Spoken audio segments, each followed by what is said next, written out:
नमस्कार, मैं ज्योतिषाचार्य आशा त्यागी राजमंगल टाइम्स और धर्म मंच की एस्ट्रोमॉम सीरीज में आपका हार्दिक स्वागत करती हूँ। एस्ट्रोमॉम, मॉम का मतलब माँ हर बच्चे की प्रथम पाठशाला होती है। मैं अपनी हर वीडियो में ये आपको बताती हूँ। तो धर्म हो या कोई भी स्टार्टिंग की परवरिश में हमारे बच्चों के जो भी संस्कार होते हैं वो जिम्मेदारी माँ की ही बनती है। तो नैतिकता या सनातन धर्म की जानकारी जितनी माँ को ज़्यादा होगी उतनी ही वो अपने बच्चों को सिखा पाएगी। जैसा कि हम सभी को मालूम है कि ये सप्ताह हमारा रक्षाबंधन के बाद ही कृष्ण जन्माष्टमी की धूम लेकर आता है। तो आज जो भी वीडियो मैं आपको शेयर कर रही हूँ वो कृष्ण और अपने जन्माष्टमी के त्यौहार के बारे में कर रही हूँ।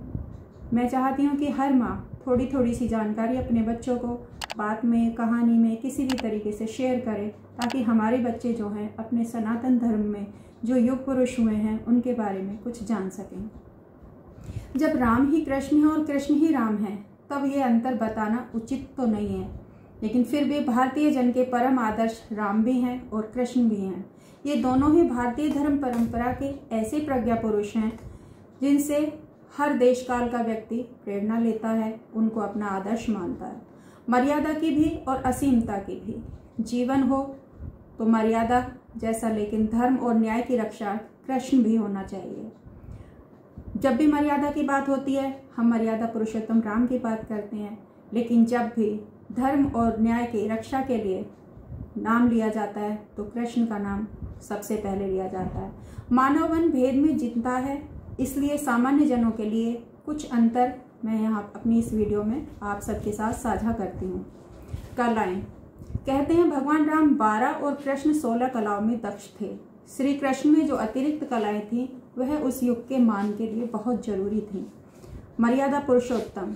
भगवान राम का जीवन मर्यादाओं को कभी नहीं तोड़ता। हम उनके पूरे जीवन काल के बारे में जानते हैं तो उन्होंने हमेशा मर्यादाओं का पालन किया, जबकि कृष्ण समय आने पर इसका अनुसरण नहीं करते। समाज में रहने वाले प्रत्येक व्यक्ति के लिए मर्यादाएं जरूरी हैं, इसलिए प्रभु श्री राम को पुरुषों में उत्तम कहा गया है। राम का जीवन एक आदर्श है तो कृष्ण का जीवन एक उत्सव। पुत्र के रूप में वनवास, भाई के रूप में पादुका त्याग और पति के रूप में सीता वियोग राम के दुखों का न और न छोड़, लेकिन फिर भी वे मर्यादा को नहीं त्यागते हैं, सत्य के पथ पर अटल रहते हैं। राम अपने हर रूप में धर्मार्थ किसी न किसी सुख की बलि देते रहे। वही शस्त्रधारी राम युद्ध क्षेत्र में हर खोया सुख और पूर्ण सम्मान जीतने में समर्थ थे, जबकि कृष्ण बेहद राजनीतिक अवतार हैं। वो कभी जरासंध के भय से युद्ध छोड़कर भाग जाते हैं और रणछोड़ कहलाते हैं, अर्थात वे परिस्थिति खराब होने पर मैदान को छोड़ना भी बुरा नहीं मानते हैं। इस तरह परिस्थितियों के अनुसार ही अपना कार्य करते हैं। यही एक राजनेता की सबसे बड़ी पहचान होती है। दूसरी ओर राम कोई राजनेता नहीं, इसलिए उनके लिए समाज की मर्यादा और धर्म सम्मत आचरण ही सर्वोपरि। जीवन चरित्र। भगवान राम का जीवन ही गीता है या कहीं की धर्म सम्मत है, जबकि कृष्ण का जीवन हमें शिक्षा देता है कि धर्म रक्षार्थ कई बार धर्म विरुद्ध आचरण भी करना होता है। दरअसल राम अपने जीवन दर्शन और व्यवहार में लौकिक मर्यादा का उल्लंघन नहीं करते, जबकि भगवान कृष्ण के जीवन दर्शन और व्यवहार के बहुआयामी पक्ष हमने देखे हैं, सुने हैं। राम की जीवन शैली आपको जीवन में बाधाओं से उबरने का मार्ग प्रशस्त करती दिखती है, वहीं दूसरी ओर श्री कृष्ण के जीवन से सुखी जीवन की प्रेरणा हमें मिलती है। दाम्पत्य जीवन। भगवान राम सामाजिक नियमों का पालन करते हुए सिर्फ एक पत्नी व्रत ही धारण करते हैं, जबकि कृष्ण की 8 पत्नियां थीं। भगवान श्री राम ने अपनी पत्नी के वियोग में 2 वर्ष बिताए, जबकि श्री कृष्ण को कभी पत्नी का वियोग नहीं हुआ। कृष्ण की विवाह परिस्थितियां भी भिन्न थीं, परंतु राम ने मुरली और रास माधुर्य नहीं दिखाया। एक पत्नी व्रत रखा। राम ने सबके प्रेम निवेदन ठुकरा दिए।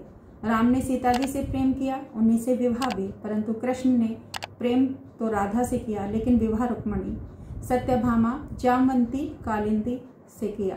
राम का विवाह विधिवत रीति रिवाज से संपन्न हुआ, परंतु कृष्ण ने समस्त विवाह गंधर्व रीति से किए।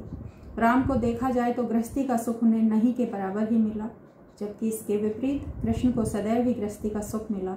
राम का नाम उनकी पत्नी के साथ लिया जाता है, जबकि कृष्ण का नाम उनकी प्रेमिका राधा के साथ लिया जाता है। वन और महल। राम का जीवन बचपन से ही वन में वनवासी ऋषि आदिवासियों के बीच रहकर धर्म कर्म के कार्यों में केंद्र में रहा।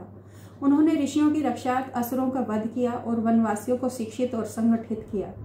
दूसरी ओर कृष्ण का सामना बचपन से ही राजाओं से होता रहा और वो राजनीति के केंद्र में रहे। राम महलों में पैदा हुए, पले और बाद में वनवास किया। कृष्ण बाद में महलों में गए, पैदा जेल में, पले गोकुल में। बंदी गृह में जन्मे कृष्ण को शैशव में ही दांव पेच की विभीषिकाओं से जूझना पड़ता है। राम ने तो तपसी, वनवासी और उदासी का जीवन जीकर ही धर्म की रक्षा प्रारंभ की थी। अर्थव्यवस्था को विस्तार। भगवान श्री कृष्ण और उनके 18 कुल के लोगों का कार्य गौपालन था। श्री कृष्ण ने इस क्षेत्र को व्यवस्थित कर इसका विस्तार किया, जबकि भगवान राम ने 14 वर्षीय वनवास काल में वन भूमि में कृषि का विस्तार किया, झोपड़ी या पर्णकुटी में रहना सिखाया और वनवासियों की भूख का समाधान किया। राम की कर्मभूमि पूर्वी और दक्षिण भारत है, जबकि कृष्ण की कर्मभूमि उत्तरी और पश्चिमी भारत है। पूर्वी और दक्षिणी भारत का मुख्य भोजन चावल है, जबकि उत्तर और पश्चिमी भारत में दुग्ध उत्पाद प्रमुख भोजन है। कृष्ण ने गौ पालन के माध्यम से नई अर्थव्यवस्था का विस्तार किया, तो राम ने कृषि और वन की संपदा को अर्थव्यवस्था का आधार दिया। भक्त। सर्वशक्तिमान हनुमान, अंगद, लक्ष्मण, सुग्रीव, जामवंत जैसे लोग राम के परम भक्त हैं। प्रभु श्री राम की भक्ति को स्वयं शुभ भी करते हैं। दूसरी ओर भगवान श्री कृष्ण को भगवान समझने के लिए अर्जुन और बलराम को भी वक्त लगा, तो दूसरे की बात तो करना व्यर्थ है। श्री कृष्ण तो अपने भक्तों के भक्त थे।